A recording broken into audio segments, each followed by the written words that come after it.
It's perhaps not something we think much about until we need it, but where we live when we get older will become a priority, especially when our physical and social needs dictate our choices. Today, those choices have become much more palatable and even enticing when it comes to luxury later living, also known as senior residences. The demand for these high-end homes designed with community, health, and wellness in mind continues to rise. It is also where WATG's Dawn St. Amand comes in. Hello, everyone, and welcome to The Drawing Board, a WATG podcast. I'm Monita Rajpal. As managing principal focusing on residential and senior or later living projects, Dawn St. Amand recognizes that later living is an opportunity to up the ante on the fundamentals in design when it comes to creating spaces with purpose. It is that kind of thinking that Dawn has always found himself drawn to, especially how form and function can enhance the health and well-being of those who will end up occupying those places. With over 30 years of experience in a career that has largely been focused on residential, landmark, high-rise, and urban density projects, for Dawn, new concepts in design was something he grew up exploring. It was an imagination fostered by days of playing near his home in the suburbs of Los Angeles and getting lost in the magic of making music. Dawn joins me from the WATG studio in LA. Dawn St. Amand, what a pleasure it is to meet you. Great to have this opportunity to talk about my favorite subject, which is either me or architecture. I can't figure out which. And this is going to have both. This is about Yes. both of those favorite subjects of yours. Let's start out by asking, how would you describe your career path thus far?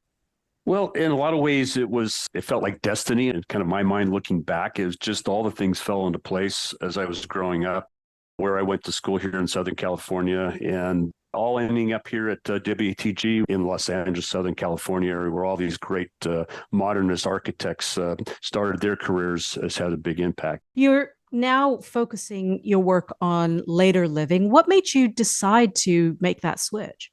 Or was it more of an evolution?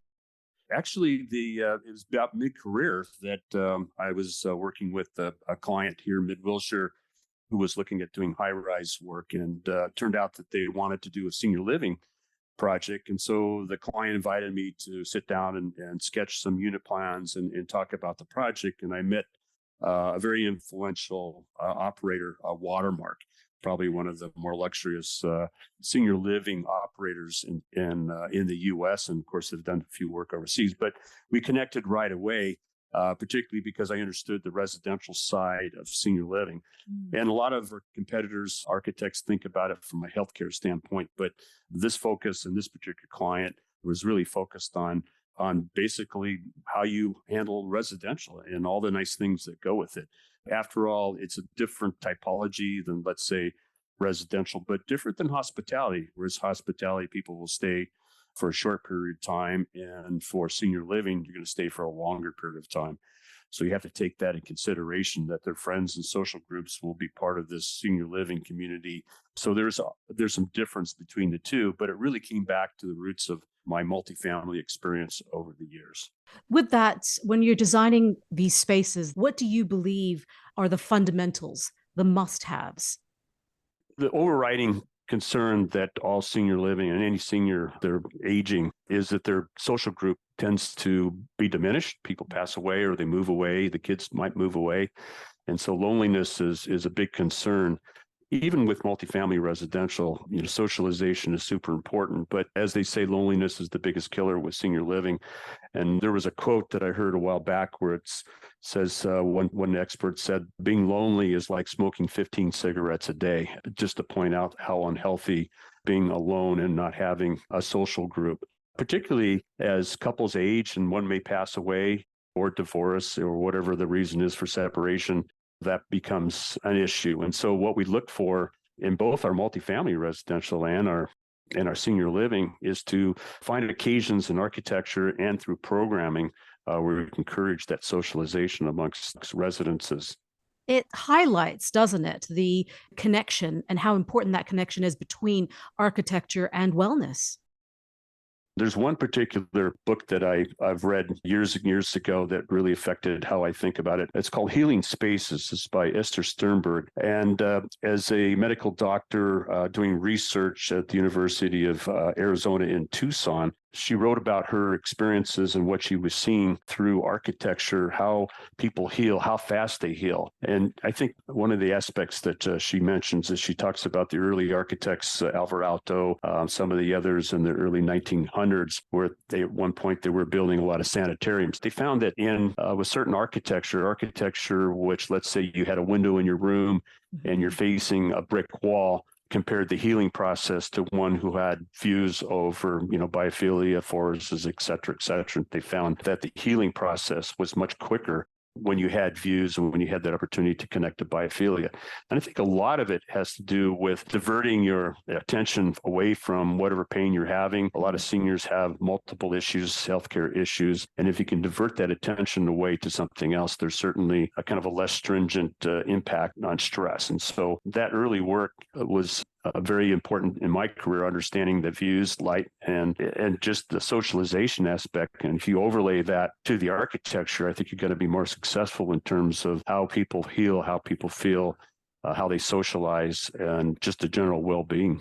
Is it a sense of responsibility that you feel as an architect too, to get it right in this scenario, in this sense, I guess? Of course.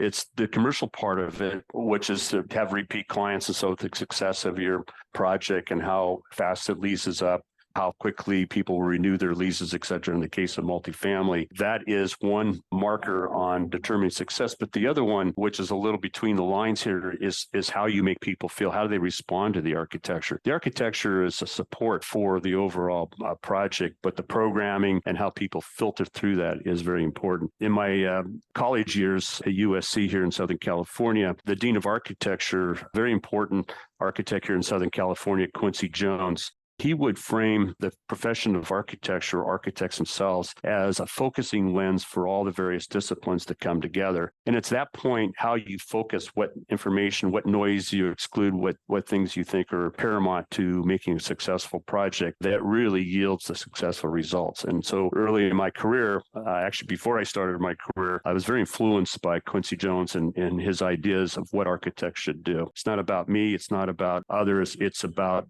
bringing the team together, and the best idea wins. And that's certainly interesting enough to come to WATG over the last few months and find that a very similar way of going the WATG way is very much about that person and how they feel. So feel very lucky to land a position here at WATG and to be able to take those past experiences and bring them to fruition with our future work here. You grew up in LA, in a suburb of LA. What was that like for you? Growing up, born in Long Beach, my family lived in Downey, which is a suburb about 11 miles southeast here of downtown Los Angeles. And we were originally, when they bought the house, it was overlooking a beautiful orange grove. And then over a period of time, that got developed, and all of a sudden the orange groves disappeared, but it left a giant field, and also against the Rio Hondo River, which is basically a channel to take the excess rains, et cetera, away so we don't have flooding. But there was a diversionary channel, which they would divert the water, let it settle back into the aquifer. Very much Downey was on the aquifer at that time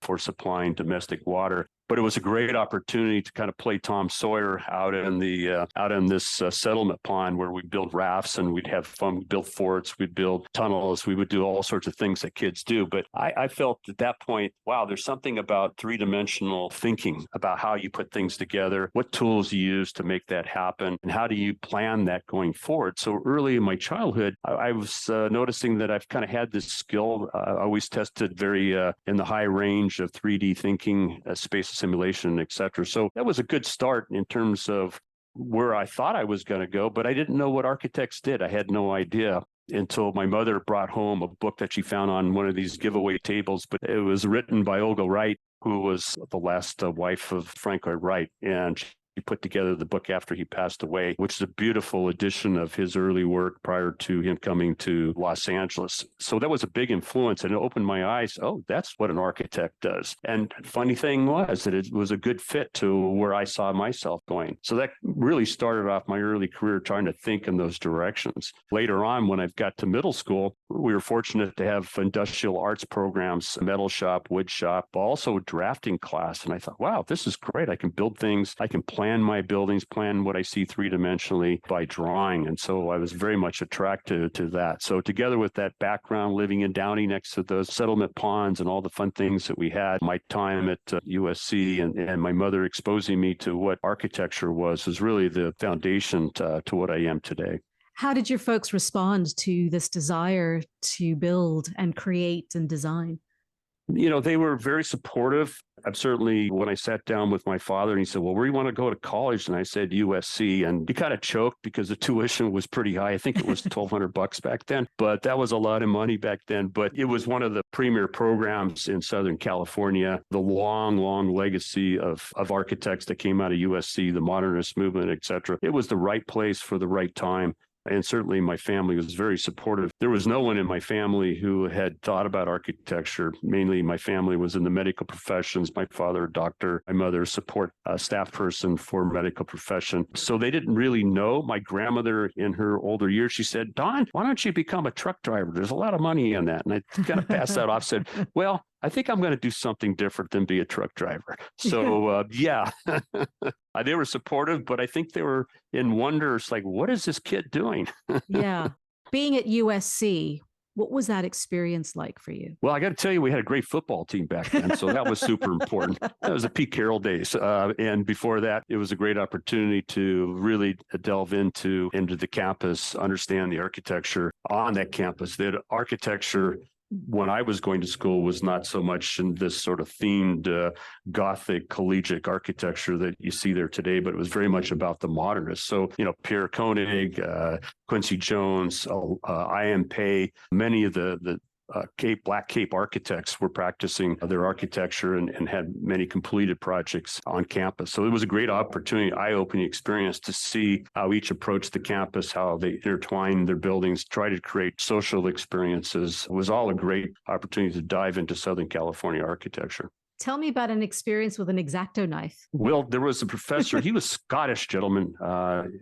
His name was Mark Turnbull, and this is in my second year. And there was 4 instructors in the design class, and he said, all right, so we're gonna start working on a single family home, and part of the exercise is to build models, but I want you to think carefully about how you place walls, how you place roofs, what views you create with windows, etc. And he put up a picture of a dinghy. This is a small boat, small sailboat that was tied up on the shore somewhere in Scotland. And he said, I want you to look at this, and I want you to tell me anything that you see on this boat that's not functional. And we all raised our hands. Oh, we've got wood over here. We've got these tie downs over here. He said, no, those are all functional. He said, I don't think you can find anything on this boat that's not functional, but yet it's beautiful. Is it not? And we all agreed, yeah, it certainly is. And so what he would do when we built these models, he would sit with us. Now, did you remember the lesson about the boat? And sure.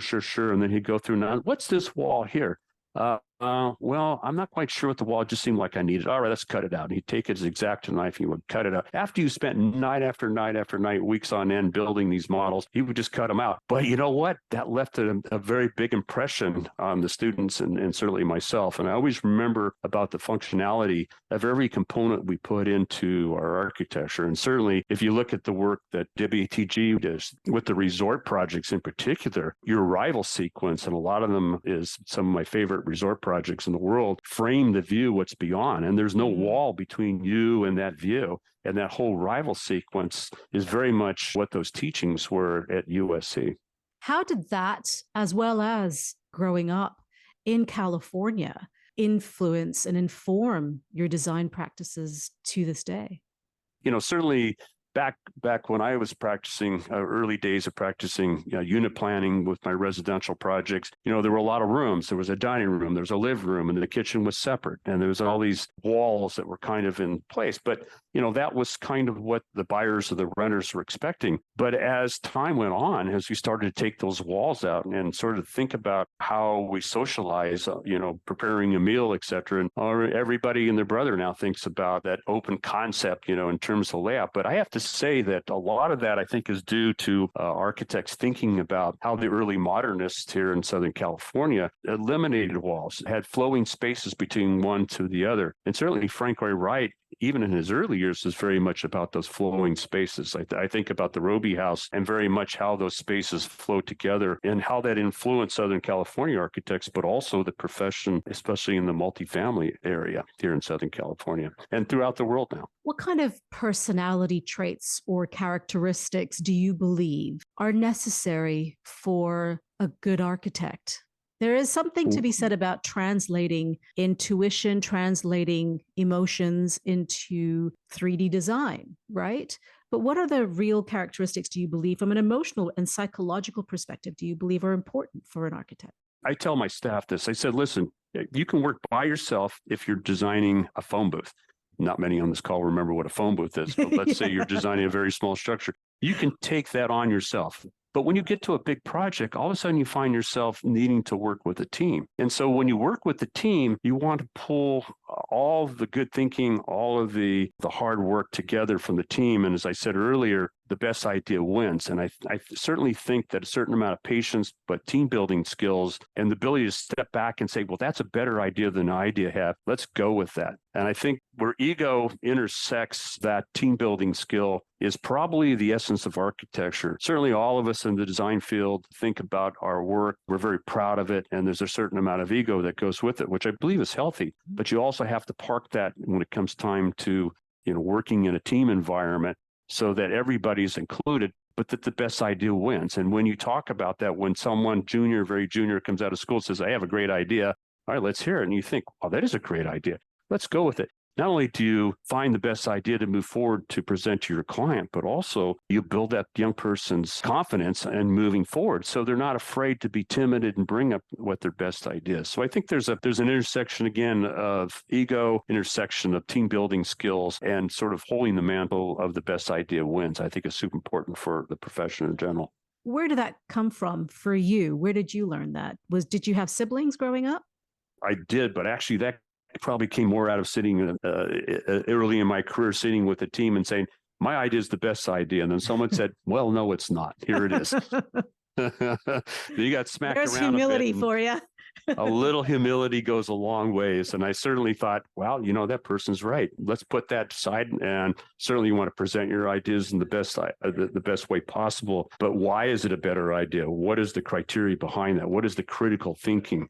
Graphically, you're able to express yourself with those great ideas. And those are all skills that architects need to have, whether or not you're drawing by hand or if you're working with computer-aided design or Revit or any of the three-dimensional things that we can use now. It always goes back to that same idea. How do you present it graphically so that one understands why you're making those moves? So it can be critiqued and it can be thought, is this the best idea? But also prepare yourself for the client who's going to ask those critical questions. Is this the best idea? Are there other ideas that you consider? What are those other options? And so, having a design process that invites the best ideas, I think that's very important.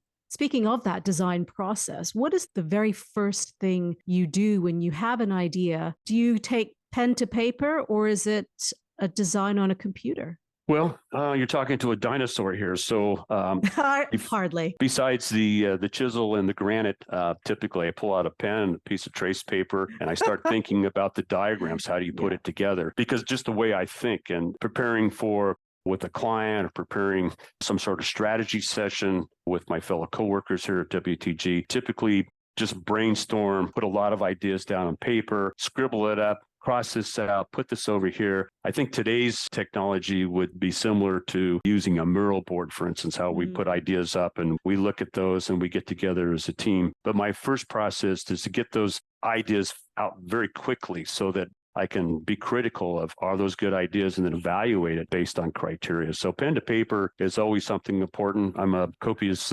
note taker. I jot everything down. I think there's a tactile feeling about pen to paper that I grew up with and that I still retain today. What are some of the projects that you've worked on that stay with you? Looking at sort of the luxury end of residential has always been a fascination for me. Early in my career at my previous company, I worked on the first Four Seasons residences, which was in Jakarta, Indonesia. I spent quite a few years in Southeast Asia working. It was really a great understanding of how the well-heeled folks live. Before that, it was more of kind of market rate, four-star environments, et cetera. But when I got to Indonesia or Southeast Asia, most of my clients were very friendly. They were down to earth, but they kind of showed me how the people that are well-heeled, what luxury looks like, and understanding from their perspective what their environment could be really influenced me in a big way. A little bit later in that career, I was fortunate enough to work on a Peninsula hotel, which was also in Jakarta, Indonesia. And there was a gentleman at Peninsula, the design and construction head, John Miller, and he invited me to go to Hong Kong and tour his project there, the Peninsula Hotel. At that point was probably one of the most luxurious hotels in the world. And he taught me a few things about the 360 around the guests, how they arrive, who knows their name at the front door, how those services work. Being able to see and to be seen, the whole arrival sequence around high tea, the Bentleys parked out in front, and then all of that back of house, which typically you would think is just nothing more than staff and utility. But he said, no, we think about our staff in a whole different way. We treat them as well as we can. The back of house is as important as the front of house. And when you treat that staff correctly, you'll find you'll get the best staff that remember the guests that are coming into the hotel and remember those names, et cetera. And so on my luxury projects, residential or branded residential, et cetera, there's a focus also on how that staff, how that back of house, how they provide services, how important it is for their well-being as well as the guests. So that was an early influence. For me, it just fits right in terms of how you think about it, whether it's senior living or if it's multifamily or branded residences or the like. It's really about the guests, those services, and how comfortable they feel with those staff and how they interact. One of the things I admire so much about architects, your profession, is that you are problem solvers. You are looking for solutions, and you think in terms of possibilities of what could be. You don't really think of constraints, and it's about, let's see how we can make this work. Are you like that outside of work too? Well, to start with your statement, so I think, yes, we're problem solvers. The worst thing to hand an architect is out in the countryside, there's this green field. It's totally flat. There's no trees. Okay, draw me something. And we hate that. We want constraints. We want things that tell us, oh, there's a hill, there's a tree. When I took my design examination to get my license in California, the problem was design a firehouse, a fire department where the fire trucks reside. But also there's utility payment. So you want to pay your water bill. And then there's a bunch of trees on the site. And then also it's very hilly. So with those constraints, you had 12 hours. And back in those days, it was pen to paper. You got to come up with a solution and you think about those constraints. But the constraints is the response to those constraints is what makes the interesting design solution to that. When we look at these constraints, we come up with multiple options. Typically, we like to look at, okay, what's really outside there? What can we do to push the envelope? What are we thinking about in terms of new technology? How are we embracing new materials and those kind of things? You always think about those. What are forms that we couldn't do years ago with drawing pen to paper, or was very difficult when we drew in pencil and we created blue line prints out of ammonia machines, et cetera. Now we have a lot more freedom in terms of how architecture can flow. You look at the likes of a Frank Gehry or others that are very much had discarded that sort of very rectilinear approach and started thinking freely. And it was till later when after they were doing several of these projects that the technology finally came around. But that freed us all up in terms of the ability to think outside the box. I mean, literally outside the box, to be more flowing, more thinking about our response. And then certainly as we move forward with quantum computing and AI and all the things that will allow us to go from design directly into manufacturing, which has already started, but it'll be stronger, I think, coming in the future, that now there's an opportunity to really think outside the box and really start thinking about breaking away from rectilinear design and thinking about other aspects that can create architects that responds to the environment better, that responds to solar energy, that responds to views and et cetera, et cetera. So I can imagine then at home, if an issue comes up, if there's a problem, you say, okay, what are our constraints? What do we have to deal with here? And then figure out the solutions from there. Yeah. I mean, home, it's a different situation. I have a table saw and I have a drill press, and all those things want to be straight. My wife calls it the MacGyver approach. Right. So, hey, we have a cat that's trying to bust out of our window here. What can you put out in front so the cat stays in the house, but you can still open the window and get air? So I have to think about all those different solutions, and certainly the creativity comes into it at the home front. What keeps you interested in continuously growing in your career? I think working with younger staff or less experienced staff as they get out of school and relating to back when I was in the same position, what are the things that they need to learn and to know? How can I inspire them? How can I put them at ease so that they're free to speak their minds? And I think that earlier conversation about the best idea wins is probably the one aspect in my career that brings me to mentoring the younger people in the firm as they grow through their careers, and to show them, hey, have you been out looking around Los Angeles about the great architecture? Have you looked at this space? Have you looked at this architecture? What is the history of architecture? And certainly one of my favorite courses at USC was the history of architecture. And certainly the focus here in Southern California of what these early modernists did. I think a lot of the young people that come to school here in Southern California haven't really gone out and looked at the architecture, may not have been aware of it. And so I'm always trying to say, get out there and look, get out there, socialize with other architects, even if they're with different firms, learn about the profession. What are people doing? How do they go about their work? So I would say more in my later years here, it's really focusing on bringing up the next generation to build on top of what I've learned. It's such a great privilege to have someone like you to be able to bounce ideas off, to learn from, and to know that you're there as a mentor to help guide younger career hopefuls as well into what could be a very successful career for them. Before I let you go, Don, I'm going to do some quick fire questions. It's going to be fun, I promise. So just don't spend too much time thinking about it. We'll just have some fun. Okay. If you could vacation anywhere in the world, where would it be? Out on a lake in Maine. Nice. What are two things still on your bucket list? Well, let's see. Certainly want to create a super high rise. That would be fun. The tallest building I've done is about 60 some stories, and so if we get into the 90 to the 120 story building, that would be a fantastic opportunity. And certainly the travel. I've been lucky in my career. I've traveled pretty much across the planet, and not spent a lot of time in Africa. I would like to understand more about indigenous architecture, and certainly the travels to the cultures who have functionally built their homes, whether it be straw or mud or whatever. That's really a learning experience because, again, anything in that mud hut is functional. There's nothing decorative. And so I've always been focusing on whether it was Balinesian architecture, which is full of embellishments, et cetera, versus, the indigenous architecture of the Southwest here, the Pueblos, et cetera, all these who have built these structures about functionalism and how there's beauty within that functionalism. So I would say travel is probably the second thing that I would like to spend more time doing in my career. How do you like to spend your free time? Well, let's see. The free time is very much into music.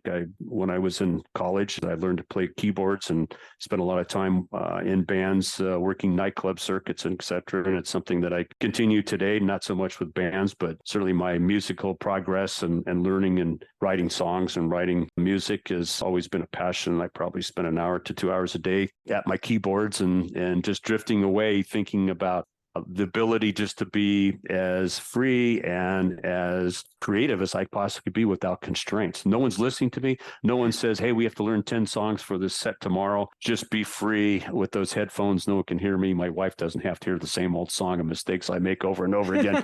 So I do spend a lot of time with music, which I believe is very much part of architecture. That a lot of architects play instruments. Some of my closest friends that are architects play instruments, and occasionally I get the chance to play with them. But there is a certain part of the brain, I believe, in a lot of architects that goes back and forth between music, cadence, volume, dynamic, creativity, thinking outside the box, creating new sounds. Very much, again, part of the same part of the brain that the architects think in. Is there a particular genre that you like? Oh, blues and jazz. What did you love playing with as a kid? In Downey, this is where North American Rockwell had their large assembly area, and they built most of the Apollo spacecraft. And when I was a Boy Scout, we toured North American Rockwell, and I remember walking through one of the back rooms that they had, a large factory area. And here was all the heat shields for all of the Apollo spacecraft. And I was very much focused on the space program because it took you to a different environment. It was from the environment that we know today and what's the fantasy out there to getting to these new worlds. And part of that was also, learning to scuba dive and getting into Laguna Beach here was beautiful scuba diving back then. And with just being in that different world to experience space and environments in a different way. And what are those constraints that you have to think about? You have to think about heat shields. You have to think about spacesuits and, because this is not a good environment for humans to be in. So something could kill you right away. But certainly with scuba diving and being in those environments, the protection that you had to have, those constraints to appreciate those environments, I think it had a connection to architecture as well. What's your favorite drink? Water. But my wife is a connoisseur of wine. So we always have some very nice wines on hand and collections. So wine and scotch maybe and water. What's your favorite food? Oh, boy. I think that's a really interesting question because through the travels, being exposed to multiple cuisines. Wow, wonderful place here in Southern California to live. And of course, across the U.S. I remember going to London early before I became an architect and, the food is awful. Oh, my goodness. Last time I was in London, it's like complete opposite. What happened here? All these great chefs, all these various cuisines. Before the pandemic, we were in Italy and we loved the Italian food. But after a week and a half of the same Italian food, let's go find Indian food or let's go find some other cuisine. I think the variety of that food is probably where I am. And it's interesting how you think about those seniors living day after day after day at the same dining room within the community of senior living, how multiple cuisines, how we try to prepare, not unlike hotels that WTG does, where you have one main kitchen, but you can create multiple cuisines out of that same kitchen, but also how you locate that senior living. The site planning is super important for senior living, especially as the baby boomer generation comes out, where if you're in an urban environment where you have ability to go to all these different restaurants, walking distance, et cetera. So I think that, multiple cuisines, great food, any kind of cuisine, sushi and Mexican food and all the things that we can get here in Southern California in a very quality way is probably my hot ticket. In which subject were you the worst at school? Oh, structures. What? Structures. Well, a lot of architects, it's the left brain and it's the right brain. And, when you get to running the numbers, et cetera, there's a little bit of, not that we can't do it, it's just, do we have to do it? So, I passed my structural classes. I did graduate with a degree, but then when it came time to take my examination and we had structural class, I had to take that one twice. So I would say that's my worst subject was structure. Fortunately, there are many good structural engineers that I can work with and we can brainstorm and work together. So I don't have to do the structural engineering. What subject were you best at? Oh, probably design and history. Today, I spend a lot of time reading about history of all sorts of subjects and watching the History Channel or going to museums and understanding what came when, understanding timelines. They say history will repeat itself if you don't understand what it is. And that's something that I think of and something I've extended to my kids. And hopefully they'll also think in the same way. So let's understand our history before we make the decisions for the future. Don, this has been an absolute pleasure to talk to you. Thank you so much for your time to speak to me today about this. And thank you for your great questions, Bonita. That was Don St. Amand joining me from Los Angeles. You've been listening to The Drawing Board, a WATG podcast. I'm Monita Rajpal. Thank you for listening.